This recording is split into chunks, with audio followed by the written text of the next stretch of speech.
menelaah struktur dan kebahasaan dari teks laporan percobaan yang didengar atau dibaca. Adapun indikator yang saya ambil adalah mengidentifikasi struktur dan ciri kebahasaan teks laporan percobaan. Tujuannya adalah setelah memahami struktur dan kebahasaan dari teks laporan percobaan, mahasiswa dapat menentukan pengertian teks laporan percobaan, ciri-ciri teks laporan percobaan, langkah teks percobaan, dan tujuan teks laporan percobaan. Materi pembelajaran adalah pengertian teks laporan percobaan, struktur isi teks laporan percobaan, ciri-ciri teks percobaan, langkah-langkah teks laporan percobaan, dan tujuan teks laporan percobaan. Baiklah, saya akan menjelaskan pengertian teks laporan percobaan. Teks laporan percobaan adalah teks yang berisi paparan tentang tujuan, proses, dan hasil percobaan. Teks laporan percobaan merupakan teks yang menceritakan tentang percobaan yang dilakukan oleh peneliti. Teks laporan percobaan umumnya digunakan untuk melaporkan hasil percobaan, karya ilmiah, atau laporan praktikum. Teks laporan sering juga disebut sebagai teks klasifikasi. Hal ini dikarenakan teks ini mengklasifikasikan sesuatu berdasarkan kriteria tertentu. Teks laporan yang berisi laporan hasil pengamatan atau penelitian yang telah dilakukan dan bertujuan untuk memberikan informasi kepada pembaca. Struktur isi teks laporan percobaan. Adapun strukturnya: 1. Judul. 2. Tujuan.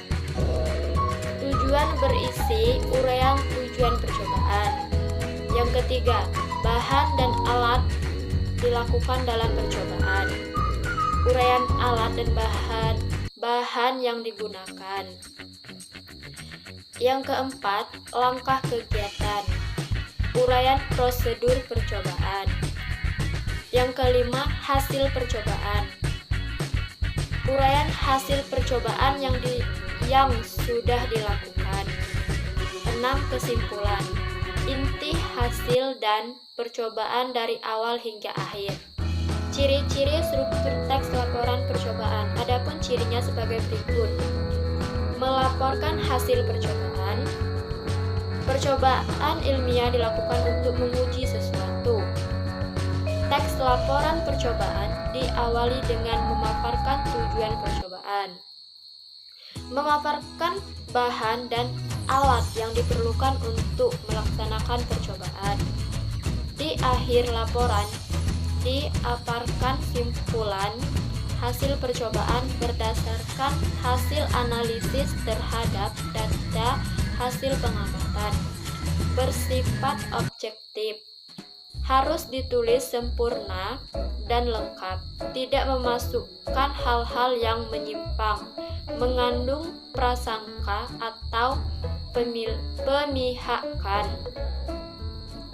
Disajikan secara menarik, baik dalam hal tata bahasa yang jelas, isinya berbobot, dan susunannya logis. Adapun tujuan teks laporan percobaan.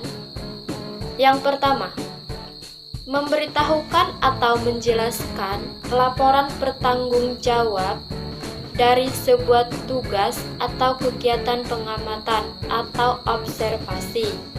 Yang kedua, memberitahukan atau menjelaskan dasar penyusunan kebijaksanaan, keputusan atau pemecahan masalah dalam pengamatan.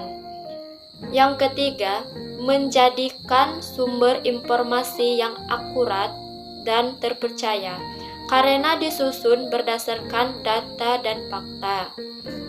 Yang terakhir, menjadikan sasaran untuk mendokumentasikan hasil kegiatan observasi. Langkah-langkah membuat teks laporan percobaan. Yang pertama, membuat judul yang sesuai dan menarik. Yang kedua, membuat kerangka berpikir yang sesuai dengan hasil pengamatan. Yang ketiga, menyusun teks berdasarkan ide atau gagasan yang telah diamati. Yang terakhir, mengulas kembali teks laporan percobaan. Adapun contoh teks laporan percobaan yaitu percobaan membuat telur asin. Tujuan: telur asin adalah telur yang dibuat dari bebek yang sudah melalui proses pengasinan lebih dahulu.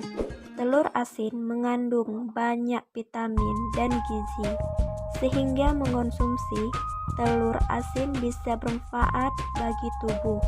Telur asin bisa dibuat dengan cara tradisional dan sangat mudah, karena alat dan bahannya sangat sederhana. Alat dan bahan: telur bebek, abu gosok, tanah liat, garam, ampelas. Langkah-langkah percobaan: 1. Cuci telur bebek hingga bersih. Kemudian, ampelas kulit telur sampai tipis. Yang kedua, campurkan abu gosok, tanah liat, dan garam hingga merata. Ketiga, lapisi telur yang sudah diamplas menggunakan bahan campuran tadi. 4. Diamkan telur pada suhu ruang hingga 20 hari atau 3 minggu. Hasil: telur bebek yang dibuat melewati proses pengasinan seperti di atas menghasilkan telur asin yang sempurna dan lezat. Telur asin ini sangat cocok dikonsumsi bersama nasi putih. Telur asin ini membuat varian konsumsi telur bebek jadi lebih banyak dan tidak begitu amis. Kesimpulan: pembuatan telur asin di atas menghasilkan kandungan gizi yang cukup lengkap dan cocok dikonsumsi oleh segala usia. Namun, bagi penderita darah tinggi tidak disarankan mengonsumsi telur asin karena kandungan garamnya yang sangat tinggi. Meskipun kandungan gizinya lengkap, tetapi telur asin tidak dianjurkan dikonsumsi dalam jumlah banyak. Materi yang dapat saya sampaikan. Jika ada salah, saya mohon maaf. Kepada Tuhan yang saya mohon ampun. Saya akhiri. Wassalamualaikum warahmatullahi wabarakatuh.